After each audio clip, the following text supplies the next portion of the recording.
Muito bom dia, agronegócio. Hoje é sexta-feira, dia 14 de março de 2025, são 8 horas mais 1 minuto. Pelo horário de Brasília, dia de construirmos e momento de construirmos juntos a nossa manhã de informações, notícias, preços, entrevistas, informações importantes para você começar bem a sua manhã e vai, claro, concluindo bem também a sua semana. Uma semana de intensa volatilidade para os mercados, todos.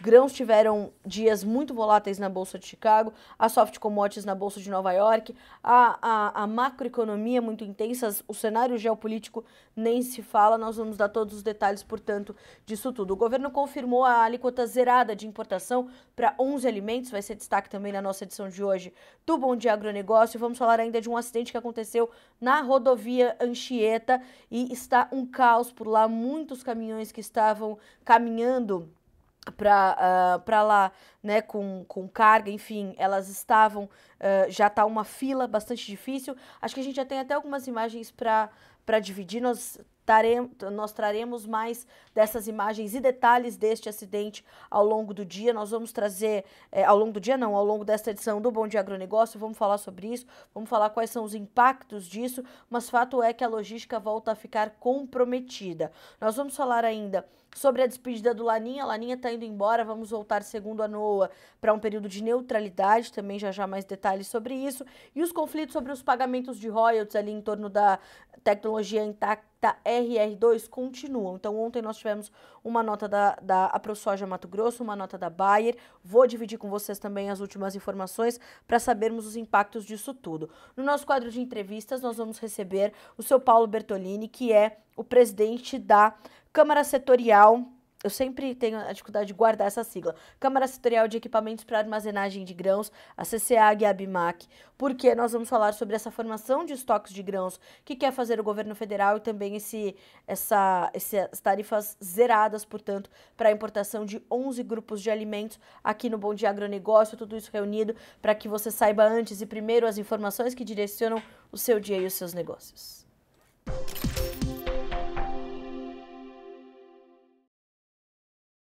Direto à Bolsa de Chicago, hoje temos queda para soja 0,2%, de baixo ao contrato maio tem $10,09 por bushel. No milho, dia de queda também, 1,3% de baixa para $4,59, devolvendo tudo que subiu ontem. E no trigo são $5,57 por bushel, com uma baixa de 0,8%. Vamos ainda observar o mercado de derivados, porque ontem foi um dia de alta de quase 3% por farelo, hoje é o dia de realização de lucros. Então temos agora 1,04% de queda no farelo, são $303,90 por tonelada curta. No óleo de soja são 41 centes mais 53 por libra e uma alta de 0,6%. O mercado ontem também subiu, hoje dá sequência aos seus ganhos e é o único que sobe ali no complexo soja. Então quem lidera as baixas, o farelo, vai pressionando a soja em grão. Provavelmente essas altas do óleo vão ajudar a equilibrar o mercado de grão nessa sexta-feira. Na Bolsa de Nova York agora, as soft commodities, nós temos uma queda de 1,7% para os futuros do Arábica, negociados por lá, e o café já operando abaixo dos $3,80, agora $3,79 mais 53 por libra-peso.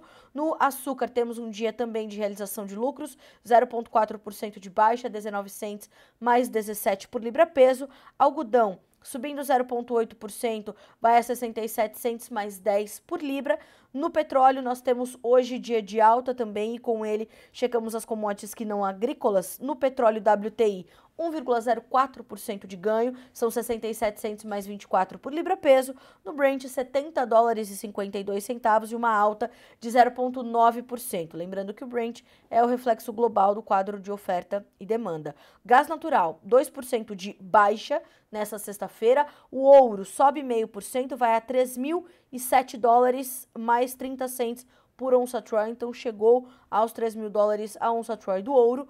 A prata também tem alta, 1,2% de ganho hoje. O cobre subindo, mas bem próximo da estabilidade, com 0,06% de ganho. O dólar index tem uma queda de 0,2%, vai a 103 pontos mais 675. Então, hoje é um dia de certa estabilidade também para o dólar index, que, assim como as commodities, teve uma semana também bastante intensa, bastante volátil e forte. Para os mercados asiáticos, um levantamento da Agrinvest Commodities, nós temos alta para o farelo de soja na bolsa de Dalian, alta forte para o óleo de soja, subindo também o milho e subindo forte os suínos, os futuros do suíno. E na bolsa da Malásia, óleo de palma em campo negativo, o fechamento desta sexta-feira, repito, um levantamento da Agrinvest Commodities. São 8 horas e 7 minutos pelo horário de Brasília. Depois dos preços, vamos às manchetes de hoje com as nossas notícias da manhã.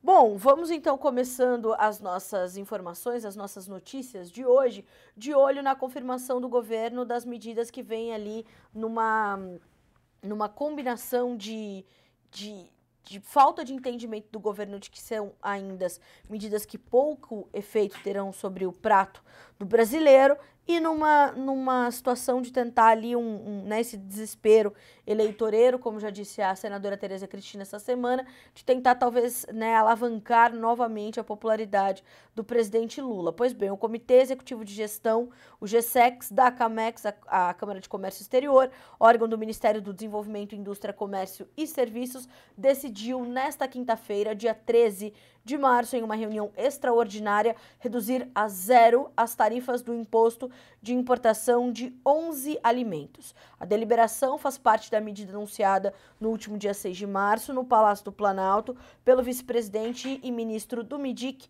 o senhor Geraldo Alckmin, em conjunto com os ministérios da Fazenda, da Agricultura, do Desenvolvimento Agrário e Agricultura Familiar e também da Casa Civil, que impôs a redução a zero da alíquota de importação de alimentos com potencial de importação, incluindo carnes, sardinha, café torrado, café em grão, azeite de oliva, açúcar, óleo de palma, óleo de girassol, milho, massas e biscoitos. A medida, aprovada pelo GSEX, deve entrar em vigor hoje, dia 14 de março. A resolução com a decisão deve ser publicada ainda nesta sexta-feira. O presidente Luiz Inácio Lula da Silva orientou o governo a realizar iniciativas que possam contribuir para o aumento da oferta de alimentos e a redução dos preços praticados no mercado, ainda que a elevação seja atribuída a fatores climáticos e externos. A decisão do presidente mira proteger especialmente as famílias de baixa renda, que podem destinar até 40% de sua renda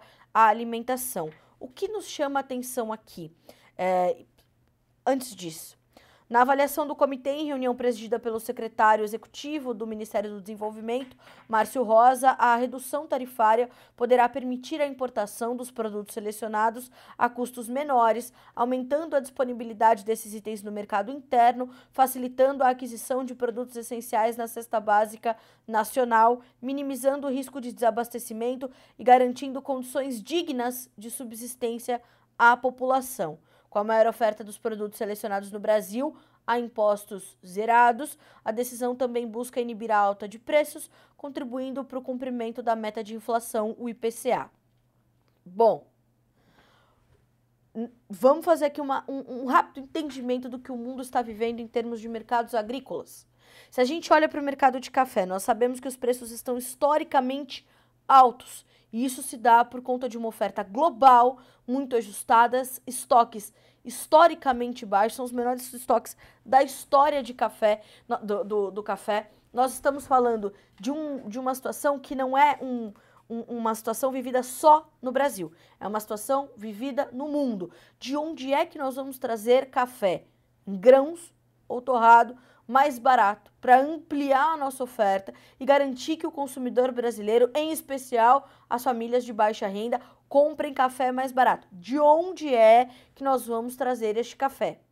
Do Vietnã? O custo logístico disso está quanto? Quanto é que nós vamos gastar para trazer esse café, para internalizar esse café? Se for café em grãos, ou o que quer que seja, a gente precisa beneficiar, a gente precisa entregar. Como é que nós vamos entregar esse café na prateleira do supermercado? Como? Não sabemos. Nós vamos importar ovos. O ovo mais barato do mundo está aqui. O frango mais barato do mundo está aqui. O açúcar mais barato do mundo está aqui. Nós vamos importar esses alimentos de onde? 11 itens. 11. Nós vamos trazer esses alimentos de onde? Mais baratos.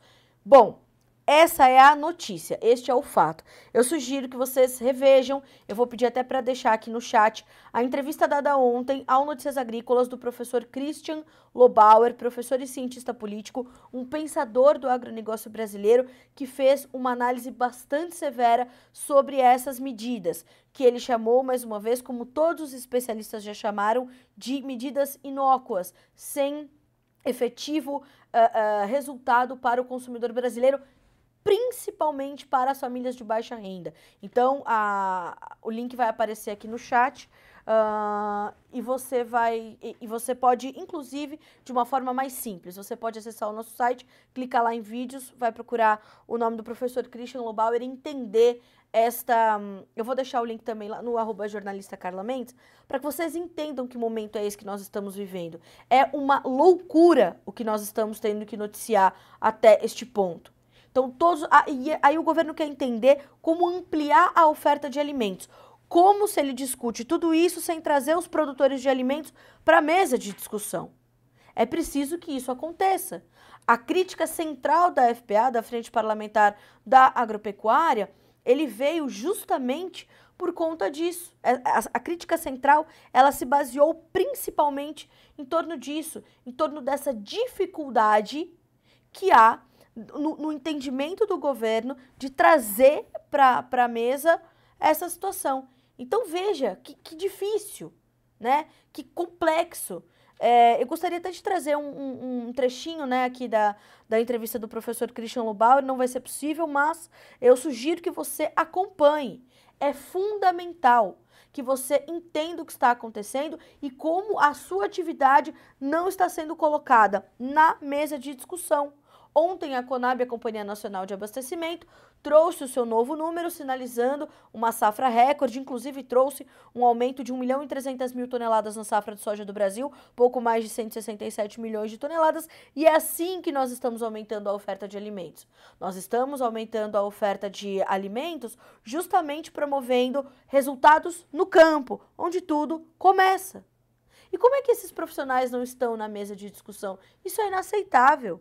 Então, vamos zerar a alíquota de importação para 11 produtos, 11 grupos de alimentos. Na sequência, segunda manchete de hoje, a analista de commodities agrícolas, analista internacional de commodities agrícolas Karen Brown, que é um nome muito reconhecido, principalmente no mercado norte-americano, ontem ela fez, quando os números da Conab saíram, ela fez um paradoxo ali entre os números da Conab e do USDA, que geralmente trazem divergências, e ela se ateve ontem numa análise muito interessante sobre os estoques brasileiros de milho, que são os menores, segundo as estimativas da Conab, em 25 anos. E nós sabemos do desequilíbrio bastante latente de oferta e demanda no mercado de milho, no mercado global de milho. Inclusive, no último relatório mensal de oferta e demanda, o próprio USDA, do Departamento de Agricultura dos Estados Unidos, trouxe uma diminuição nos estoques finais globais do cereal. E isso se dá porque nós tivemos nas últimas temporadas problemas sérios de safras por conta da questão climática e tudo mais. Então, o mercado de milho está desequilibrado e nós vamos importar milho também mais barato de algum lugar que não sabemos da onde virá, mas o governo já tem essas respostas todas definidas. Enfim, a Karen Brown, essa analista, ela trouxe essa análise que eu acho que nós podemos também entender um pouquinho sobre ela, porque é uma análise bastante pertinente para a gente entender em que contexto o Brasil está inserido nesse mercado global de milho e nessa importância que tem. Em 2024, 2023, nós somos os maiores exportadores globais. 2024, tivemos ali alguma dificuldade por conta de problemas na nossa segunda safra e podemos ter um bom ano de exportações em 2025, caso a nossa segunda safra se desenvolva bem. Nós temos alguns problemas pontuais de clima e tudo mais, mas nós temos ali ainda bons momentos para viver e tomara que a gente tenha um bom desenvolvimento da nossa segunda safra de milho, que tem de fato bastante potencial. E assim, a Karen Brown diz o seguinte: de acordo com sua própria agência de estatísticas, os suprimentos de milho do Brasil atingiram há algumas semanas os níveis mais baixos em pelo menos um quarto de século. Mas o Departamento de Agricultura dos Estados Unidos, o USDA, não espera que um cenário como esse aconteça antes do início do ano que vem. Então, qual é a realidade? A história do USDA versus Conab não é nova, diz Karen Brown. A controvérsia surgiu no ano passado sobre as estimativas altamente divergentes das duas agências para as colheitas de soja e milho do Brasil. Em uma escala mais ampla, a explicação é direta. O USDA e seu equivalente brasileiro, a Conab, apresentam diferenças em todo o balanço, abrangendo tanto a produção quanto a demanda. Isso significa que provavelmente não há uma resposta certa, portanto, para esta pergunta. Mas com a previsão de que a oferta mundial de milho no final deste ano cairá para níveis próximos às mínimas de 3 décadas quando comparado à demanda, pode valer a pena analisar as tendências no Brasil. Antes de discutir previsões, é essencial entender os prazos relevantes, diz a Karen Brown. Para a Conab, o ano de comercialização, isso é importantíssimo, aliás, serve até como um serviço nosso para a nossa audiência. Quando a gente traz números da Conab versus números do USDA, a gente precisa considerar também que nós temos ali anos safras diferentes, períodos de comparação que são diferentes. E a Karen Brown faz essa ressalva. Olha só, antes de discutir previsões, é essencial entender os períodos. Para a Conab, o ano de comercialização do milho 24-25 do Brasil termina em 31 de janeiro de 2026, enquanto do USDA termina um mês depois. Este ano de comercialização brasileiro, de março a fevereiro, se desenrola no balanço mundial de milho do USDA, que reflete um agregado de anos de comercializações locais. Portanto, as estimativas de estoque mundial de milho do USDA não são pontuais, mas abrangem um período de vários meses. Isso é diferente de como o USDA lida com o seu registro global de soja, por exemplo, onde o Brasil e a Argentina mudam o ano de comercialização para outubro a setembro, de um ano para outro. O USDA manteve na terça-feira a safra brasileira estimada de milho em 126 milhões de toneladas, mas reduziu a safra 23-24 em 3 milhões para 119 milhões de toneladas. Já na quinta-feira, a Conab aumentou a safra 2024-25 em menos de 1 milhão de toneladas para 122,7 milhões de toneladas e deixou o ano passado inalterado em 115,7. Então vejam a diferença. São cerca de 4 milhões ou 3 milhões e meio de toneladas de diferença entre o que estima a produção ou para a produção de milho do Brasil a Conab e o que estima a produção de milho o USDA, né? Essas mudanças aproximaram as agências. Combinadas em ambos os anos safras, o USDA agora tem uma estimativa de produção de milho 6 milhões e meio de toneladas maior do que a Conab, abaixo dos 10,3 milhões de toneladas se observávamos o registrado no mês passado. Os números nunca precisam convergir. No entanto, porque nos últimos 4 anos, os números de produção do USDA permanecem pelo menos 2,5% acima dos da Conab. O desvio para a safra 2022-23, que ambas as agências concordam que foi a maior do Brasil, ainda está em 3,9%. Então, nós estamos... a gente vai acompanhando tudo isso e percebendo que, inclusive, essas mudanças todas, elas são muito responsáveis, inclusive, pela condição de volatilidade do mercado. Então, o mercado recebe os dados do USDA no dia 11. Depois de 2 dias, recebe os dados da Conab. E ele vai reagir a isso justamente pela importância do Brasil. Então vejam que essa condição toda, ela deixa o mercado bastante incerto, numa necessidade de tomar direções um pouquinho mais nebulosa, porque nós temos uma incerteza muito grande sobre essas estimativas todas, mas são números oficiais de 2 dos maiores produtores de grãos do mundo, Conab e USDA. Então essas divergências precisam ser consideradas, entendidas, mas fato é que quando olhamos essencialmente para o mercado de milho, nós sabemos que nesse momento há um desequilíbrio entre consumo e oferta, o consumo é maior, o USDA no seu último relatório trouxe um aumento do consumo global de milho, trouxe um aumento do consumo global de soja, então nós estamos entendendo todos esses números, mais do que nós, os mercados estão entendendo todos esses números para ter essa condição todo. Então, nós estamos monitorando, estamos acompanhando, vejamos como tudo isso vai se desenrolar e como isso, claro, vai impactar na formação de preços. Hoje, os futuros do milho voltaram a cair na Bolsa de Chicago. Nós temos para o contrato maio $4,59 por bushel, 6 pontos mais 25 de perda. O julho tem $4,67, 5 pontos de queda. E o setembro, $4,43, caindo 3 pontos e meio. Lembrando que na B3, apesar de toda essa volatilidade de Chicago, os preços têm estado sustentados e registrando já valores ali na casa de, principalmente para o contrato março, que é esse contrato mais próximo, perto de R$90 por saca. Os demais, os mais alongados, permanecem acima de R$70. Então, o mercado ainda muito sustentado, principalmente pelos seus fundamentos, olhando ou números do USDA ou números da Conab. 8h22 pelo horário de Brasília. Terceira manchete de hoje refere-se ao Laninha. A Agência Oficial de Clima dos Estados Unidos, a NOAA, trouxe uma informação atualizada de que as condições de Laninha persistiram durante fevereiro, mas os meteorologistas esperam que condições neutras se desenvolvam no próximo mês e persistam durante o inverno do hemisfério sul. Abre aspas para NOAA, que trouxe em seu relatório no final do dia de ontem. Nossa métrica oficial, o índice Ninho 3.4, se aproximou da média nas últimas semanas e os meteorologistas esperam que condições oceânicas neutras se desenvolvam no próximo mês. Dessa forma, há 75% de chances de que a média de fevereiro a abril seja neutra, e neutra é o estado também mais provável durante o inverno.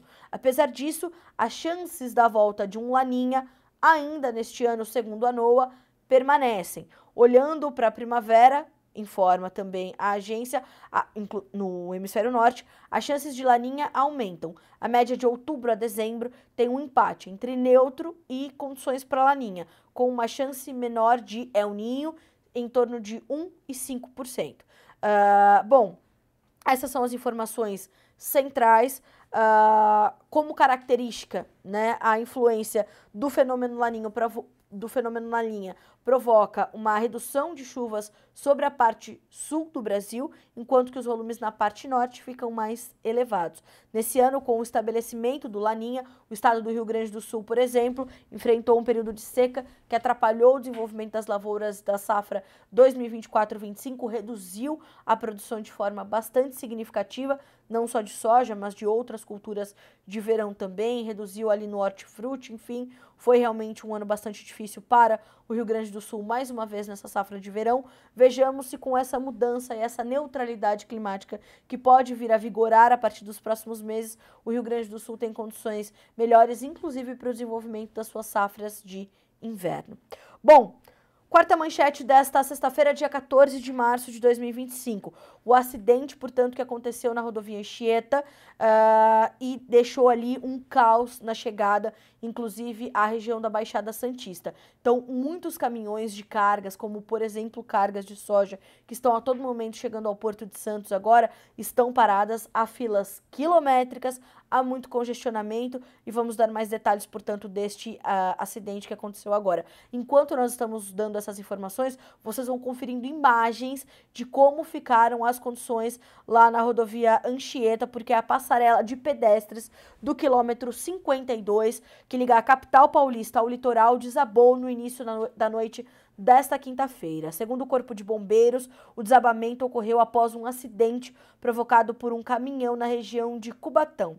Com o desabamento, o caminhão que estava embaixo dessa passarela foi esmagado pelo impacto. Um motorista teve ferimentos leves, porém não quis ser socorrido, segundo informou também o Corpo de Bombeiros. O trecho onde ocorreu o acidente fica na cidade de Cubatão, no bairro Fabril. Segundo a Ecovias Imigrantes, a empresa que administra a rodovia Anchieta, a rodovia está interditada nos dois sentidos e ainda está. Fomos apurar isso agora de manhã, 11 horas depois do acidente permanece a interdição. Em vídeos que circulam nas redes sociais é possível ver o caminhão que tombou e a passarela depois tombada também. Bom, então essa foi uma colisão traseira entre duas carretas que causou então essa interdição ali na parcial, na rodovia Anchieta. O acidente ocorreu, na verdade, na tarde de ontem, às 13 horas e 43 quilômetros, e isso foi provocando ali uma série de efeitos, né, um efeito dominó. Devido ao acidente, os motoristas continuam a enfrentar lentidão na via Anchieta e na rodovia dos Imigrantes nessa sexta-feira ainda. De acordo com o boletim da Ecovias, que foi atualizado às 16 horas, nós já tínhamos 6 quilômetros de congestionamento em razão deste acidente. Então, é mais impacto na nossa logística. O Porto de Santos é um dos principais canais de escoamento dos nossos produtos, a chegada de produtos importantes. A gente está falando principalmente de insumos para o avanço da nossa produção. As imagens são realmente estarrecedoras, né? E foi um acidente muito feio. E imaginem só, vocês viram os quilômetros de congestionamento, e é manchete em todos os jornais nessa manhã de sexta-feira, esse acidente e principalmente agora este congestionamento, que é o mais grave, né? Mais grave, claro, depois do acidente.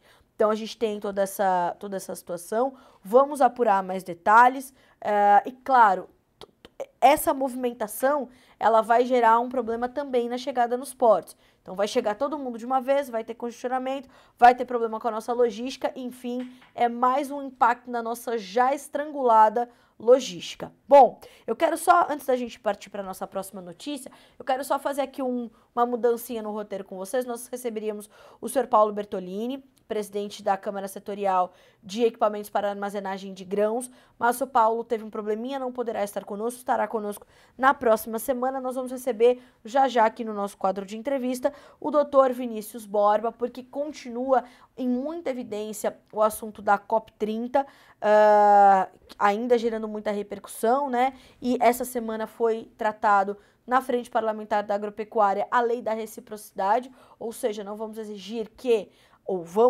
não vamos aceitar que países que não cumpram o mesmo que nós, ou proporcionalmente ou integralmente aquilo que fazemos em termos de preservação, que ditem regras sobre nós e nos cerceiem os direitos comerciais por conta disso. Então vamos falar sobre isso com o Dr. Vinícius Borba. E também lá em Rondônia está acontecendo algumas apreensões de animais, de gado, de bovinos pelo IBAMA. Vamos entender o que está acontecendo por lá e trazer mais essas informações. Então, todas as notícias para a gente continuar desdobrando ao longo dessa sexta-feira. Daqui a pouquinho, então, estará conosco o Dr. Vinícius Borba. Aliás, você pode se adiantar e deixar aqui a sua participação.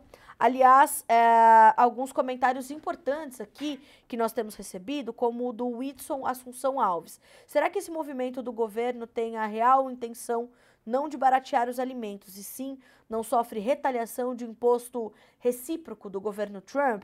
Olha, Whitson, difícil a gente dizer que o que está acontecendo agora pode ser por isso, né?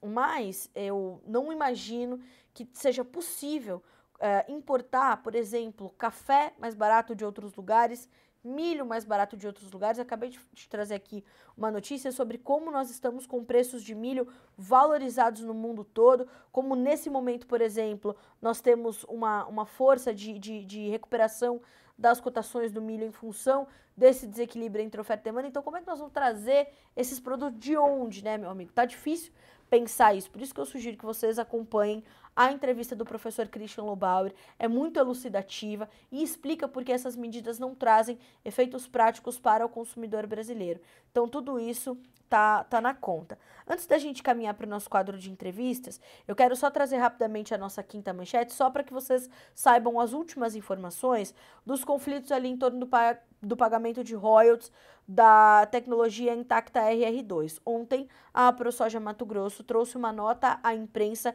informando que a Bayer noticiou em data recente que o Tribunal de Justiça de Mato Grosso suspendeu os efeitos da sentença da juíza doutora Célia Regina Vidotti, que reconheceu a ilegalidade na cobrança de royalties por patentes vencidas pelo uso da tecnologia Intacta RR2 Pro.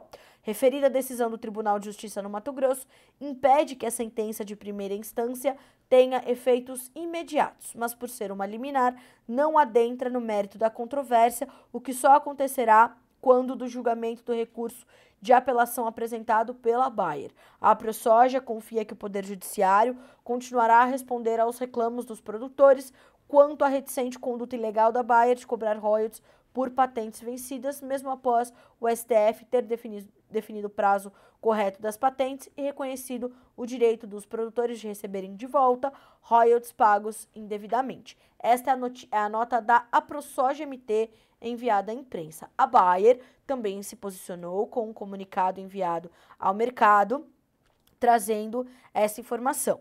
O que diz o comunicado da Bayer? A Bayer recorreu da decisão do juiz do Tribunal de Primeira Instância, que pretende corrigir os termos de certas patentes relacionadas à tecnologia da soja intacta RR2 Pro, bem como da decisão sobre o mérito do caso. Então, a Bayer confia na solidez do sistema jurídico que protege os direitos de propriedade intelectual. A tecnologia intacta RR2 é protegida por direitos de propriedade intelectual, incluindo patentes concedidas e válidas no Brasil e no exterior. Essas são as duas informações recebidas até esse momento. Vamos uni-las e disponibilizá-las a vocês aqui no Notícias Agrícolas para que vocês acompanhem e leiam tudo com mais detalhes e entendam, principalmente se você estiver imerso nesse caso e tem ali royalties para receber ou não, enfim. Essas são as duas últimas informações em torno deste caso. 8 horas e 32 minutos pelo horário de Brasília, hora do nosso quadro de entrevistas aqui no Bom Dia Agronegócio.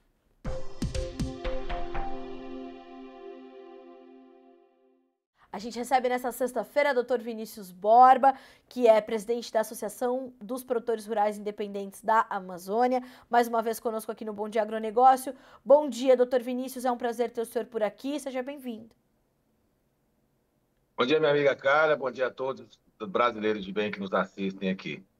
Doutor Vinícius, a gente tem aqui uma série de assuntos para tratar, mas eu queria ouvir do senhor, em primeiro lugar, como é que estão essas apreensões de bovinos em Rondônia pelo IBAMA, o que está acontecendo e por que estão acontecendo essas apreensões, doutor Vinícius, o que te preocupa nesse momento?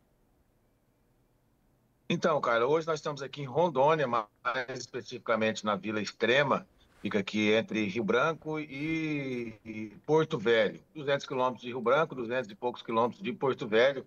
Estamos aqui 10 quilômetros, acho, do Peru, Bolívia, uma região não conhecia, muito produtiva, muito rica, solo muito fértil, como toda a Amazônia, mas infelizmente também perseguida como toda a Amazônia. Nos últimos dias, o diretor do IBAMA de fiscalização, o Jair Schmidt, deu uma entrevista sensacionalista, como sempre, inclusive carregando órgãos da imprensa dentro do helicóptero oficial do IBAMA, que é uma prática indevida do IBAMA. O helicóptero do IBAMA não é para ficar carregando repórter para fazer matéria, para amedrontar as pessoas. Mas aí ele anunciou que iria fazer a apreensão, o IBAMA, aqui na região de Rondônia, de gado de área apreendida. Essas mesmas apreensões estão acontecendo também nesse momento no estado do Pará, na região de Rurópolis, Santarém, e a gente entende que é algo que, de certa forma, de um lado é legítimo, porque a lei fala que em áreas embargadas o gado pode ser apreendido,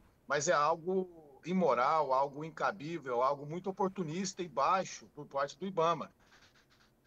Porque o IBAMA só se preocupa em apreender, só se preocupa em preocupar com o meio ambiente. E a outra parte do governo, o licenciamento, o respeito, a regularização fundiária, o julgamento dos próprios processos desses embargos que por décadas ficam pendentes.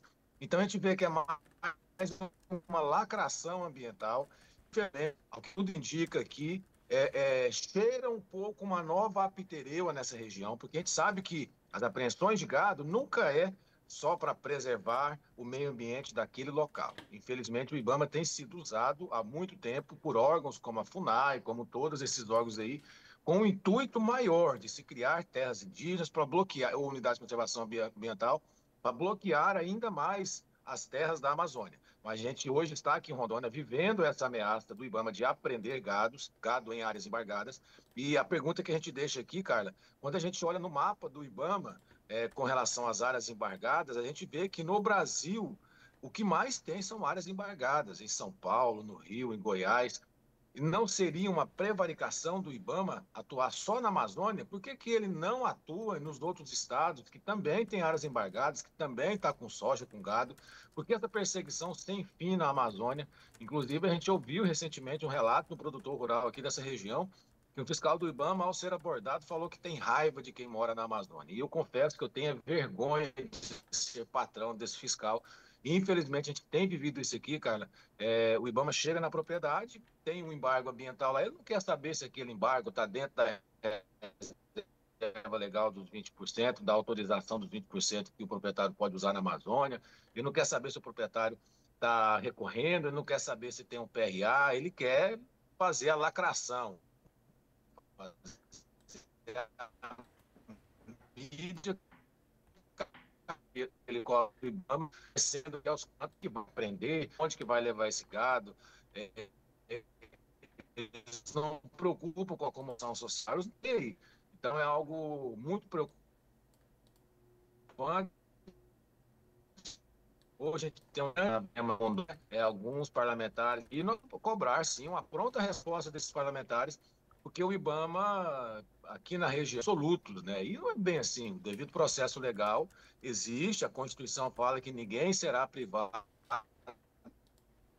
dos seus bens, da sua liberdade, sem o devido processo. Toda hora de alguém, algum parlamentar, colocar o IBAMA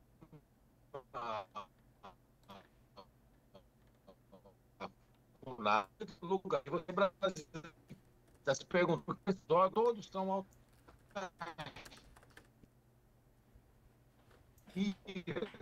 Instituto Brasileiro do Meio Ambiente, Instituto Chico Mendes, FUNAI, Fundação Nacional do Índio. Por que são isso? Que são autarquias que vivem meio que trabalham meio que à margem da lei, sem prestar, porque não precisa prestar conta. Então, acho que a gente tem que jogar a luz sobre o IBAMA, porque o que ele tem feito nessa região aqui da Amazônia é digno de se falar a palavra famosa. São atos terroristas, são atos que violam a democracia, violam o Estado de Direito, atos que entregam a nossa soberania e a nossa, os nossos direitos constitucionais. É lamentável o que o IBAMA tem feito, principalmente aqui nessa região de Rondônia, onde eu estou, no Pará.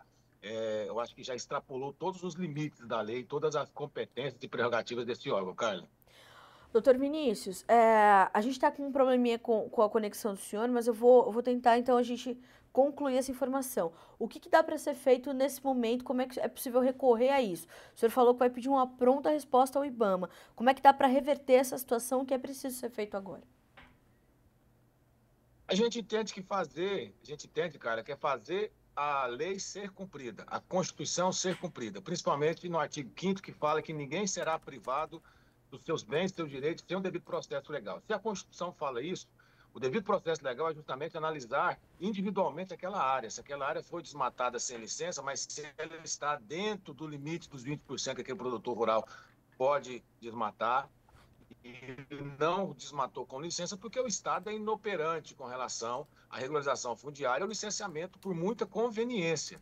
Então, nós temos um Estado abandonado aqui, um produtor rural dentro da Amazônia abandonado. Então, é pedir que o devido processo legal seja obedecido. A apreensão, ela pode ocorrer sim, porque existe um decreto que foi feito em 4 paredes, sem o Congresso participar, que deu essa possibilidade, onde fala que o IBAMA pode apreender, ele não deve.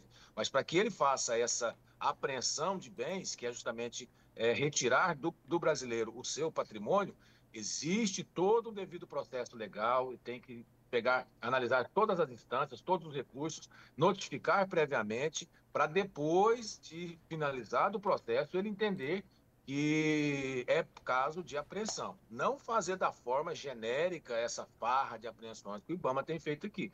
Mas a gente sabe que, na verdade, eles fazem isso sem o devido processo legal, sem observar a lei, porque eles precisam justamente desse número, que é muito bonito por órgão, ele acha muito bonito sair falando na imprensa marrom aí, que apreendeu não sei quantas cabeças de gado, que está acabando com os criminosos da Amazônia. É isso que vende, é isso que dá dinheiro. Mas a comunidade internacional e os brasileiros de bem estão acordando para a realidade de que o IBAMA é um órgão que trabalha à margem da lei com interesses internacionais de ONGs. E a gente tem que começar a colocar o IBAMA no seu devido lugar, processar servidores que não atentam à lei, pedir exoneração. A gente tem que lembrar que atrás daquela farda, daquela soberba, daquele ego inflado, tem uma pessoa que tem um CPF.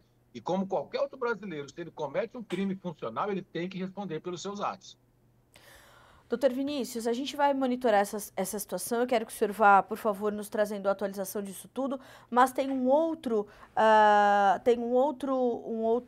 assunto que eu quero tratar com o senhor, que foi a questão da COP30 ser antecipada, né? Enfim, houve uma situação ali do governo citar uma questão de pressão da rede de hotéis, né? A pressão hoteleira, tempo para negociação. Como é que o senhor viu essa antecipação da COP30 para os dias 6 e 7, salvo engano, 6 e 7 de novembro, né, doutor Vinícius? Como é que o senhor avaliou e analisou essa situação? Na verdade, Carla, eu acho que até vai causar estranheza para vocês a gente falar isso enquanto paraense, enquanto um goiano que mora aqui no Pará. Eu não estou acompanhando muito essa COP, não, porque é um evento tão esvaziado, tão supérfluo, tão assim, utópico, fora da nossa realidade, que eu tenho vergonha de um evento desse estar acontecendo no meu estado. Pessoas que vêm de todos os quatro cantos do mundo aí, pessoas que não têm moral nenhuma para apontar o dedo para a gente, para querer dar lição de moral aqui. Mas pelo que eu entendi, eles estão desmembrando o evento, eles estão fatiando o evento para que parte dele aconteça no dia 6, parte aconteça no dia 10, porque eles descobriram, da noite para o dia, que Belém não consegue comportar. Mas por que eles trouxeram essa Copa para cá, custe o que custar? Porque para poder chamar de Copa da Floresta, Copa dos Povos Indígenas, isso gera muita, novamente, lacração. Então, eles vão fazer o que for preciso, até abrir uma estrada em plena unidade de conservação ambiental para atender a COP. Então, eles estão passando por cima de todos os direitos, todas as leis, todas as necessidades dos paraenses, dos amazônidas, que é uma população abandonada de Belém, para poder fazer esse evento, porque eles precisam fazer a COP da Floresta por pura promoção pessoal, por pura lacração, por puro interesse ambiental. Mas, graças a Deus, hoje a nova ordem mundial, a nova política mundial tem esvaziado esse evento, tem colocado ele na realidade, porque na realidade é um evento sem pé nem cabeça, um evento que vai ser uma repetição das outras COPs, que é a gente falando mal da gente, pessoas falando mal de nós brasileiros, nós amazônicos, enquanto os nossos políticos falam que vão liderar pelo exemplo, que precisam de mais dinheiro. Então, é um evento que, se cancelar hoje, é um favor que faz para nós amazônicos e nós brasileiros. A gente não pode esquecer nunca que muito dinheiro do contribuinte está sendo gastado nesse evento. Nós tivemos agora, recentemente, uma contratação sem nenhum tipo de licitação de 500 milhões, meio bilhão, meu amigo brasileiro, para organizar a COP. E você acha que é uma empresa brasileira, uma fundação brasileira que está fazendo? Não, é uma empresa da Espanha, que vai receber meio bilhão para organizar a COP, fora os outros bilhões, inclusive da Itaipu, que não tem nada que está patrocinando 1 bilhão para a COP30, sendo que nós estamos pagando energia cara, sendo que o estado do Paraná, onde a Itaipu fica, padece de muitas necessidades básicas. E a Itaipu vem cá sem ninguém contestar e empresta 1 bi para o governo federal para fazer a COP. Então, acho que o brasileiro de bem tem que perguntar assim, o que esse evento vai trazer para a gente. Então, hoje, se eu pudesse fazer um pedido, é que cancelar essa palhaçada chamada COP30, esse evento supérfluo, esse evento até criminoso contra nós brasileiros, pegue esse dinheiro e invista na própria Belém, em saneamento básico, em saúde, educação, que são pessoas que estão padecendo ali por falta disso há décadas. Então, está fazendo um evento numa casa toda desorganizada. Se eu puder pedir, repito, eu peço para o governador Helder, para o presidente Lula, cancela a COP, pega esse dinheiro e invista nos brasileiros de Belém. E aí é a melhor coisa que você faz. Bom, eu falei para o senhor que recentemente eu estive em Belém e realmente é nítido e claro o quanto precisam, né, os habitantes de Belém dessa ajuda. Agora, doutor Vinícius, o senhor citou essa questão da estrada. Essa estrada, que está sendo uma nova rodovia de 4 faixas, que corta dezenas de milhares de hectares de floresta amazônica protegida, está sendo construída para a COP30, que acontece em Belém do Pará. O objetivo é facilitar o tráfego para a capital paraense, que vai receber mais de 50 mil pessoas, incluindo líderes mundiais, na conferência em novembro. O governo estadual promove a rodovia como sustentável, mas moradores e ambientalistas criticam o impacto ambiental. Essas linhas são de uma notícia da agência internacional, agência britânica BBC News. Imagina o senhor como é que nós estamos vendendo o Brasil lá fora, doutor Vinícius. É assustador da gente pensar da Ferrogrão parada há décadas no STF, enquanto essa estrada que está sendo vendida como sustentável pelo governo pode ser construída assim facilmente, doutor Vinícius. Não, se for uma estrada que for beneficiar o brasileiro, Exato, aquela comunidade local, ótimo, bacana, ótimo, bacana. Agora, exato. falar que é para receber 50 mil pessoas que vêm para a COP, esse povo vem de jatinho, vem de avião, queimando querosene aí. Esse povo não anda de carro. Então, o pessoal que vem para a COP são magnatas de outros países, esse povo não anda de carro, não. Esse povo só anda de avião, porque eles têm dinheiro sobrando, eles têm dinheiro lá aos montes. Então, eu acho que as autoridades, é muito interessante que hoje, muito através também de programas como o de vocês aqui, a gente tem jogado luz em cima dessa questão da COP. A gente tem, cada dia que a gente vem aqui, que vocês noticiam o que tem acontecido na Amazônia, a gente consegue adesão de mais organismos de comunicação nacional e internacional, que eles estão abrindo os olhos para essa narrativa. O problema é que uma mentira, uma ideologia, uma narrativa repetida muitas vezes, ela se torna, de certa forma, uma verdade. Mas é um castelo de areia, um castelo de cartas, que desde o começo do ano tem sido desmoronado, tem desmantelado.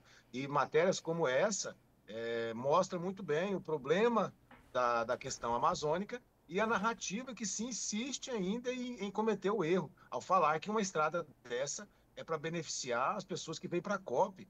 Só que parece que eles acham que a gente não sabe que o povo que vem para a COP vem de avião, não vem de carro. Então, acho que as autoridades têm que apurar de forma muito séria isso, para ver, além da questão ambiental, a questão que eu vi, por exemplo, um catador, um coletador de açaí, que tinha açaí como matéria-prima para ele sobreviver, e que essa estrada derrubou os pés de açaí dele e ele não consegue vender para sustentar a família dele e o governo não indenizou ele. Então, que estudo de impacto ambiental foi feito? Como é que foi feita a licitação dessa estrada? Que benefício que vai trazer? Como é que foram feitas as indenizações das pessoas que estavam ao longo dessa estrada, como esse catador de açaí, e é tão valorizado pelo governo do estado, e confessou numa entrevista que o açaí que mantém a família dele, a comida e o pão, foi derrubado para fazer essa estrada. Então, algo muito mais profundo, muito mais sério do que as guerras de notinhas e narrativas. Eu acho que a pessoa que quer saber da Amazônia, ver o prejuízo que nós estamos passando aqui, tem que botar o pé na Amazônia, parar de ver notícia e viver numa bolha e ver o que nós estamos passando aqui. E você vai ver que a abertura dessa estrada é um grão de areia dentro da ilegalidade que a gente vive aqui todos os dias. Todos os dias. Aqui não tem nem um dia que a gente não tem uma notícia de perseguição ao agro, de abandono à Amazônia. Infelizmente, nós aqui na Amazônia não temos nada que comemorar. Nada. Bom, doutor Vinícius, infelizmente o nosso tempo vai se encerrando, mas o senhor sabe que tem portas abertas aqui no Notícias Agrícolas e a gente vai continuar falando sobre isso, vai continuar colocando luz, como o senhor falou, a temas como esse, porque nós precisamos continuar promovendo essa reflexão. De nada nos adianta também a gente continuar falando. Agora, os senhores aí na Amazônia, produtores rurais independentes da Amazônia, têm feito e feito muito, têm colocado a mão na massa e não é de hoje. Então, eu lhes agradeço por isso e por trazer essas informações aqui para nós no Notícias Agrícolas. O senhor tem portas abertas aqui sempre para a gente continuar tratando desses assuntos. Doutor Vinícius, coragem, força, bom trabalho para o senhor aí em Rondônia, que eu sei que não é pouco e a gente vai continuar atualizando essas informações. Bom dia e obrigada mais uma vez. Muito obrigado, nossa madrinha da COP30 do Agro, e parabéns pelo seu trabalho, pela sua posição. Eu sou um fã da sua coragem, do seu engajamento, e aí nós precisamos de mais Carlas Brasil afora. Muito Repórter obrigada. aí que acha que é repórter, dê uma olhadinha que essa mocinha tem feito aqui e aprenda um pouco como ser uma cidadã de respeito, de hombridade, que vê com o olhar de compaixão o próximo. Grande abraço, fiquem com Deus. Obrigada, o senhor também. O senhor sempre muito gentil comigo. Muito obrigada, doutor Vinícius. A COP do Agro, ela acontece esse ano lá no Pará e eu honrosamente recebi esse convite de madrinha, porque há muito falo sobre isso, como o doutor Vinícius falou uma coisa importante, vocês querem saber da Amazônia? Vão até a Amazônia, pisem ali e ouçam as pessoas que ali estão. É por isso que o Dr. Vinícius fala, a nossa madrinha aceita o convite, porque tem ouvido muitos produtores amazônidas e eles sim sabem do que estão falando. Os senhores pensem, ter o seu açaizeiro derrubado e agora, faça o quê? Como é que come? Como é que alimenta a família? Mas nós vamos importar comida mais barata. Aí fica a nossa reflexão pro restinho dessa sexta-feira, que ainda tem muita programação aqui na TV Notícias Agrícolas. Eu agradeço a sua companhia até aqui. Na sequência tem Realidades das Safras com Guilherme Dorigatti. Quero inclusive agradecer a todos os comentários que recebemos aqui no Bom Dia Agronegócio. Segunda-feira a gente está de volta, a partir das 8 horas da manhã. Eu ainda te vejo hoje ao longo do dia, aqui ao longo da nossa programação. Bom dia e bons negócios.